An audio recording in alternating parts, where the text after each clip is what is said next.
Welcome back for Week 5's quarterback, tight end, and defense rankings. Some new faces, some familiar faces. With tight ends and defenses, they're a little more straightforward, and we'll get to those shortly after the quarterbacks. But while I got you here, go ahead and subscribe to the channel if you haven't already. The channel is growing at a rapid rate. I'm answering all your fantasy football questions in the comments. I go live each and every single day in 2 hours before kickoff on Sunday. So help you with those last minute start sit decisions. So again, do not miss out. Make sure you turn on notifications so you know when I go live. Let's go ahead and kick it off with the S tier quarterbacks. These are all guys should be started in each and every single league. You're starting each of the first three guys. I already know that because I'm getting absolutely zero questions about them, but I am getting a lot of Justin Fields questions, and I'm here to put that to bed. Fields plays the Cowboys, who have given up 27 fantasy points per game, which is the most in the entire NFL. Here's how quarterbacks have finished so far on each week of the season. Week 1, Jalen Hurts, quarterback 8. Week 2, Russell Wilson, who doesn't even have a starting job anymore, was the quarterback 2. Week 3, Caleb Williams, quarterback 1. And week 4, Jordan Love, who was my start of the week last week, after his horrendous Browns game, finished as the quarterback 6 because he was facing the Dallas Cowboys. And then going on to A tier, I do have Drake May versus Buffalo. In Buffalo, it's a 49.5 point over-under. It's the highest of the week. May has been the quarterback 4 so far in the season. He's getting it done through the air. He's getting it done on the ground. Jaden Daniels at Los Angeles versus the Chargers. What makes Jaden Daniels' ceiling so high is his rushing ability. Now, how much does he rush in this game? It's unknown. It could be 0, but it's probably going to be less than normal if nothing else. And the cool thing about the Chargers is that Jackson Dart in his very first NFL start just ate them up on the ground. And Jaden Daniels is a much better rusher. But I think it's also lost that Jaden Daniels is a fantastic passer as well. So if he suits up, I'm starting him. Dak in New York versus the Jets. He has more passing attempts than anyone else in football, and he leads the entire NFL in passing yards. Even if he doesn't look good, it's so much volume. He's on pace for the 4th most passing attempts of all time. Throw Dak into your lineups. And then Justin Herbert versus Washington. Among defenses that you would start this week, Herbert gets the 5th easiest matchup for quarterbacks in week 5. He still has all his weapons. He just needs to stop turning the ball over. He's got 5 turnovers in 3 games. And then on to B tier, I have Jared Goff versus the Cincinnati Bengals. Arguably the riskiest here in B tier, but with the Lions having a 30-point implied team total, you just have to hope that some of the touchdowns come through the air. Kyler Murray versus Tennessee. It's a nicer matchup for wide receivers, as weird as that sounds, but Marv should have a day. Trey McBride, we already know, is going to have a day, and if so, that's going to come from the hand of Kyler Murray.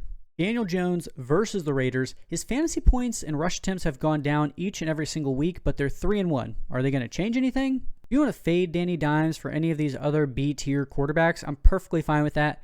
The matchup isn't great, but it's not bad either. Matthew Stafford versus the 49ers here on Thursday Night Football, coming off his second best game since 2021. I'm not chasing that, but we love the pass catchers. The matchup isn't great. The 49ers are 5th best against quarterbacks, so do what you will with that information. This might upset some people, but I don't care. I'm doing what others might tell you not to do, and I'm telling you to bench Baker. The Seahawks are 3rd best against quarterbacks, and they have 7 interceptions in 4 games. Quarterbacks are only averaging 13 fantasy points against the Seattle Seahawks. Going on the road, Baker Mayfield, I'm out.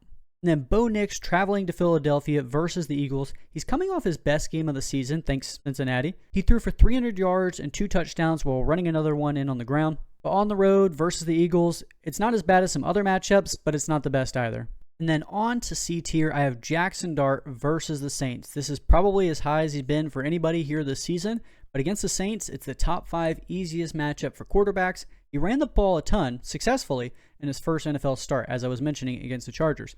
He's a cheat code for fantasy and 4-point passing touchdown leagues. If you even wanted to go to Dart over some of the names in B tier, I would not fault you for that at all. I personally don't have the stones for it, but if there was ever a week to do it, it's week 5. And then CJ Stroud in Baltimore versus the Ravens. He's coming off his best game of the season in week 4. Funny enough, last time he hit this many fantasy points was week 4 of last season.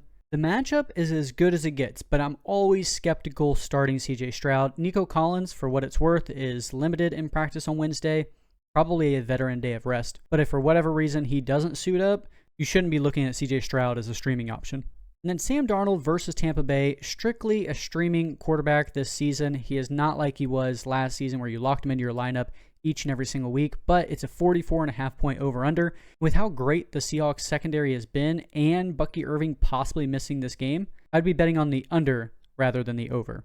And then heading over to D tier, I have all the guys that you already know what you're getting into. If you force me to start one, it'd be Bryce Young versus the Dolphins. The Dolphins are one of 3 teams remaining who have 0 interceptions on the season, and the Dolphins are second best matchup for quarterbacks, giving up 26 fantasy points per game. And then going on to E tier, everyone here in E tier has either bad matchups around the board, they're all facing top 10 quarterback defenses, and they're all backup quarterbacks. Here are my thoughts and prayers if you're starting any one of these guys in week 5. And then last but not least, we do have F tier. I'm not going to say too much here. I'll just throw up this graphic of Cam Ward speaking for me, basically. All-time quote on Sunday versus the Texans. So yeah, that's quarterbacks for week 5. It's not pretty, but that's what we have, ladies and gentlemen. Shall we get on to tight ends? And all alone in S tier by himself, we have Trey McBride. I really do not have to explain this one, but I will explain A tier, and we'll kick it off with Brock Bowers. Brock Bowers travels to Indianapolis to face the Colts. While it's not been what we drafted, he hasn't hurt you either. He's playing through injuries, so that doesn't really help. He has a bye week in week 8, so hopefully after that, we get the Brock Bowers we drafted just a month ago. Jake Ferguson versus the New York Jets. Ferguson is 3rd in the NFL in targets. That's only behind Puka Nacua and Chris Olave. What more could you ask for, you greedy son of a... Tyler Warren versus the Raiders. He found the end zone in week 4, but it was on the ground. But as Akon said in his feature with Lonely Island, doesn't matter, still counts. Tight end 5 on the season, keep rolling him out. Sam Laporta at Cincinnati versus the Bengals. I talked about it with Goff just a little bit, but it's a 30-point implied team total for them. Laporta is always a threat for a touchdown or 2, and it's the 5th best matchup for tight ends. And then kicking off B tier, I have Dalton Kincaid, who's had 3 touchdowns out of the past 4 weeks. He plays the Patriots. The volume isn't particularly there, but he does lead the Bills in end zone targets, and it's a 49.5 point over-under. That's what I like to see. Juwan Johnson versus the New York Giants. He still has a 20% target share, which is 5th among all tight ends. I know it was down last week, but I expect somewhere still in the middle ground for the Saints, who are passing it a ton. Hunter Henry in Buffalo. He's 1st and 2nd in all major receiving categories for the Patriots. He's in what Vegas projects to be the highest scoring game of the week. And although the Bills are 2nd against tight ends, I'm still fine with firing up Hunter Henry. Mark Andrews versus the Houston Texans. The target share has certainly picked up these last 2 weeks, but he'll probably be without Lamar this week. Could it be better? Could it be worse? Could it be neutral? That's all questions we're asking. Travis Kelce traveling to Jacksonville to play the Jags. He's got 4 more catches in each of the last 3 weeks. In PPR leagues, that's fine. But with Pat Mahomes at quarterback, you really don't want to miss out on that multi-touchdown game. And then in C tier, I have a guy that a lot of people picked up off waivers here. It's a pretty fun tier. Darren Waller traveling to North Carolina to play the Panthers. 2 touchdowns in his very first game back since 2023. The Dolphins will be ramping him up more and more into the offense naturally, just as they indicated, but it might be decently more than they expected with the Tyreek Hill injury. And then TJ Hawkinson versus the Browns in London. Arguably the best tight end of the group. I mean, at least he certainly was drafted highest out of all of these tight ends. But in a game where Carson Wentz threw for 350 yards, Hawkinson had 39. He reminds me a lot of Travis Kelce, where you're basically just starting him because of namesake. And Dallas Goedert versus the Broncos.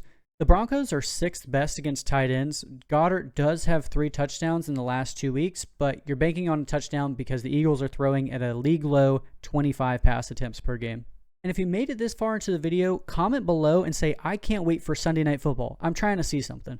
And on to D tier, we have Zach Ertz versus the Chargers. The good news is Jaden Daniels should be back, and that does boost Ertz' ability to get a touchdown, but that's really all you're looking for with Ertz.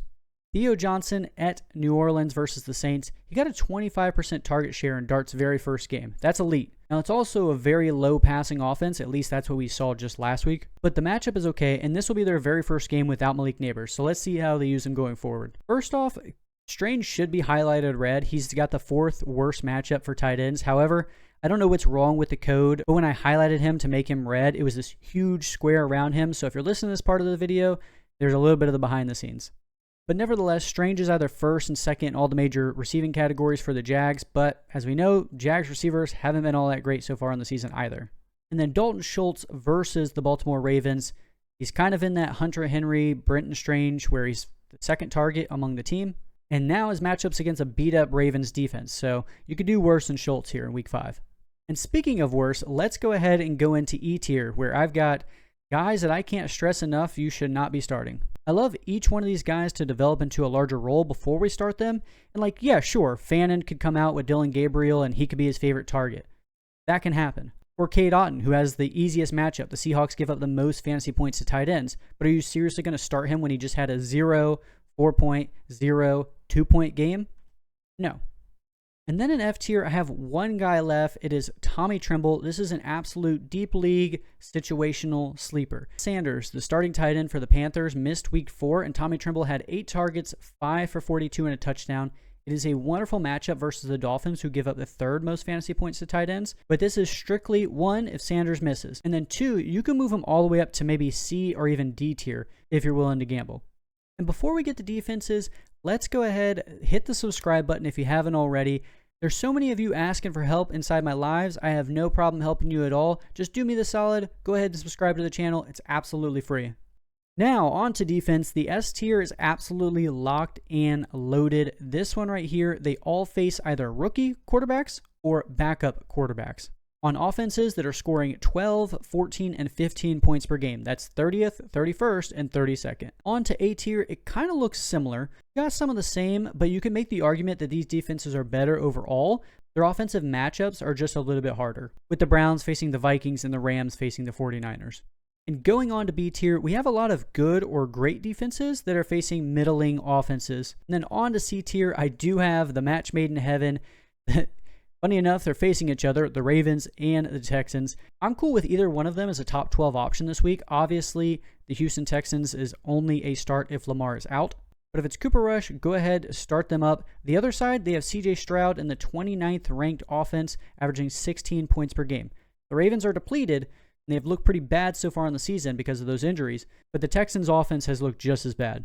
And then going on to D tier, this one consists of good or great defenses versus very strong offenses, turnover-prone teams, or teams that just have little to no weapons. And then on to E tier.